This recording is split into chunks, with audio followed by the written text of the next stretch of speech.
Hi friends, எல்லாருக்கும் வணக்கம். நான் இன்றைக்கி செவ்வாய் பிள்ளையார்னு சொல்லுவாங்க இல்லையா, அந்த ரெசிபி பற்றி தான் இதில் சொல்ல போகிறேன். இது வந்து பார்த்திங்கன்னா, இதுக்கு வெறும் அரிசி மாவும் தேங்காய் துருவல் மட்டும் போதும். இது ரெண்டை மட்டுமே வச்சு தான் இந்த கொழுக்கட்டையை செய்வாங்க. ஸோ முன்னாடிலாம் வந்து பார்த்திங்கன்னா, நைட்டில் ஆடி மாதத்தில் செவ்வாய்க்கிழமையில் வந்துட்டு பார்த்திங்கன்னா இந்த கொழுக்கட்டையை செஞ்சு சாமி கும்பிடுவாங்க.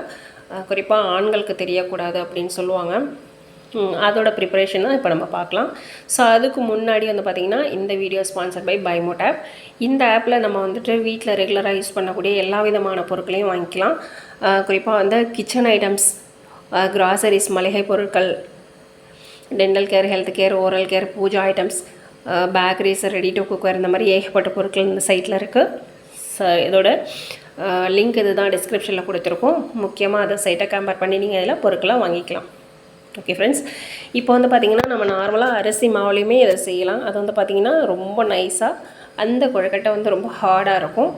அதுக்காக நம்ம வந்து அரிசியை ஊற வச்சுட்டு நல்லா வாஷ் பண்ணி ஒரு மணி நேரம் ஊற வச்சுட்டு அதை வந்து நல்லா வெள்ளை துணியில் காய வச்சுட்டு, ரொம்ப காயக்கூடாது, ரொம்ப ஈரமாக இருந்தாலும் பரவாயில்ல, அந்த கொஞ்சம் குறைப்பாக, ரொம்ப நைஸாக இல்லாமல் கொஞ்சம் குறைப்பாக அரைச்சிட்டு, இப்போ ஒரு அழகு நம்ம வந்துட்டு அரிசி எடுத்துருக்கோன்னா அதில் 3/4 பங்கு தேங்காய் துருவல் சேர்த்துக்கலாம். ஏன்னா அந்தளவுக்கு தேங்காய் துருவல் மட்டுமே வந்து இதில் வந்து நம்மளுக்கு டேஸ்ட்டு கொடுக்கக்கூடிய ஒன்று. உப்புலாம் எதுவுமே ஆட் பண்ணக்கூடாது.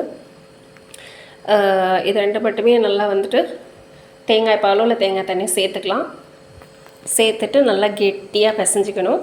பிசைட்டு அதுக்கப்புறம் நம்மளுக்கு எந்த ஷேப்லாம் பிடிச்சிருக்கோ அந்த ஷேப்பில் மாவை வந்துட்டு சின்னதாக குட்டி குட்டியாக பால் மாதிரியோ இல்லை உருளை ஷேப்லேயோ உருட்டி எடுத்து, நிறைய பேர் வந்துட்டு தண்ணி கொதிக்க வச்சு அதில் வந்து இந்த கொழுக்கட்டையெல்லாம் போட்டு வேக வச்சு எடுப்பாங்க. நான் எப்போதுமே இட்லி குண்டானில் வந்து பார்த்திங்கன்னா இட்லி வேக வைக்கிற மாதிரியே தான் இட்லி பிளேட்டில் வந்துட்டு இந்த இடியாப்பம் மாவு உருண்டைகள்லாம் வச்சு வேக வச்சு எடுத்து எல்லாருமே சாப்பிடுவோம். இது வந்து பார்த்திங்கன்னா அந்த வேகும் போதே அந்த ஸ்மெல்லும் வந்து பார்த்திங்கன்னா ரொம்ப சூப்பராக இருக்கும். இது சாப்பிட்றதுக்கும் ரொம்ப ரொம்ப டேஸ்ட்டாக இருக்கும்.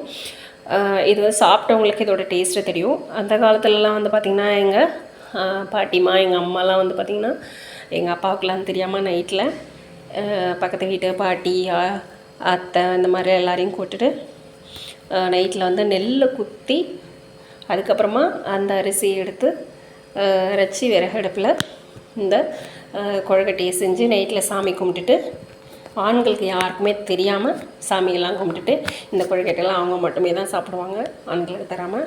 அந்த மாதிரிலாம் செஞ்சு நான் பார்த்துருக்கேன். ஸோ அது வந்து எனக்கு ரொம்ப ரொம்ப பிடிக்கும். ஸோ அதனால் வந்து நான் இந்த ரெசிபி அன்றைக்கி நான் இதில் செஞ்சு காமிச்சிருக்கேன். நீங்களும் வந்து இதே மாதிரி செஞ்சு சாமி கும்பிடலாம். ஆனால் அதில் வந்து பார்த்திங்கன்னா அந்த ஷேப்லாம் வந்து பார்த்திங்கன்னா நம்ம வீட்டில் சாமி கும்பிடக்கூடிய விளக்கு, உரல், அம்மி, ஆட்டுக்கல், இந்த மாதிரி ஷேப்பில் பிள்ளையார், தேங்காய், அந்த மாதிரி ஷேப்பில் தான் இந்த கொழுக்கட்டையை செஞ்சு வச்சு சாமி கும்பிடுவாங்க. ஸோ அது நார்மலாக வெளியில் அந்த மாதிரி சொல்லக்கூடாதுங்கிறதுக்காக நான் வந்து நார்மலாக உருண்டை ஷேப்பில் பண்ணியிருக்கேன். ஸோ என்னோடய வீடியோ உங்களுக்கு பிடிச்சிருந்ததுன்னா லைக் பண்ணுங்கள், சப்ஸ்கிரைப் பண்ணுங்கள், ஷேர் பண்ணுங்கள். தேங்க்யூ.